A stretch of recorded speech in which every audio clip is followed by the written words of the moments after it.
മുഖ്ലിസ് എന്ന് പറഞ്ഞാൽ മണലിലൂടെ നടക്കുന്നവനെ പോലെയാണ്. എന്താ മണലിലൂടെ നടക്കുന്നവനെ പോലെ എന്ന് പറഞ്ഞാൽ, മണലിലൂടെ നടന്ന ആള് നടന്നതിന്റെ അടയാളം ഉണ്ടാവും, ശബ്ദം ഉണ്ടാവില്ല. എന്ന പോലെ നമ്മൾ ജീവിച്ചതിന് കുറെ അടയാളം ഉണ്ടാവുക, കുറെ യൂണിറ്റ് ഉണ്ടാക്കുക, കുറെ പ്രവർത്തകരെ രൂപപ്പെടുത്തുക, കുറെ ആൾക്ക് സുന്നത്ത് ജമാഅത്ത് പറഞ്ഞു കൊടുക്കുക. എല്ലാ ആൽബത്തിലും നമ്മളെ ഫോട്ടോ ഉണ്ടാവണമെന്നോ എൻ്റെ പേര് അവിടെ ഉണ്ടാവണമെന്നോ ആ ചിന്തയൊന്നും നമുക്ക് ഉണ്ടാവരുത്. ലില്ലാഹി റബ്ബിൽ ആലമീൻ, അള്ളാഹ്ക്ക് വേണ്ടിയിട്ടാവും. അതാ വേണ്ടത്.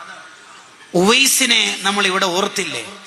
QD സെക്രട്ടറി ആയ ഉവൈസ് മോനെ നമ്മൾ ഇവിടെ ഓർത്തു. അള്ളാഹു ഖബർ സ്വർഗാക്കട്ടെ. ഉവൈസിന് ദുആ ചെയ്യണം, ഉവൈസിന്റെ പ്രവർത്തനത്തെ പറയണമെന്ന് ആരാ പറയണത്? ബഹുമാനപ്പെട്ട അബ്ദുള്ള ഉസ്താദ്.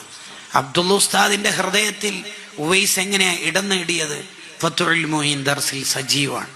കുറെ പ്രവർത്തകരെ എത്തിക്കാൻ ഉത്സാഹം കാണിക്കുന്ന മോനാണ്. മുഖ്ലിസ് എന്ന് പറഞ്ഞാൽ മണലിലൂടെ നടക്കുന്നവനെ പോലെയാണ്. എന്താ മണലിലൂടെ നടക്കുന്നവനെ പോലെ എന്ന് പറഞ്ഞാൽ, മണലിലൂടെ നടന്ന ആള് നടന്നതിന്റെ അടയാളം ഉണ്ടാവും, ശബ്ദം ഉണ്ടാവില്ല.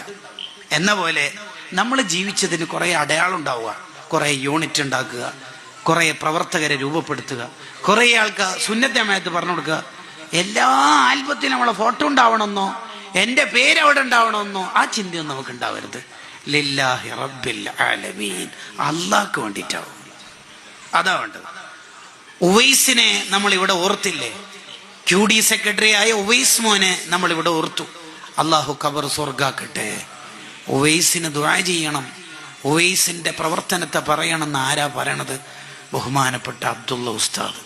അബ്ദുള്ള ഉസ്താദിന്റെ ഹൃദയത്തിൽ ഉവൈസ് എങ്ങനെയാ ഇടം നേടിയത്? ഫത്ഹുൽ മുഈൻ ദർസിൽ സജീവാണ്. കുറെ പ്രവർത്തകരെ എത്തിക്കാൻ ഉത്സാഹം കാണിക്കുന്ന മോനാണ്.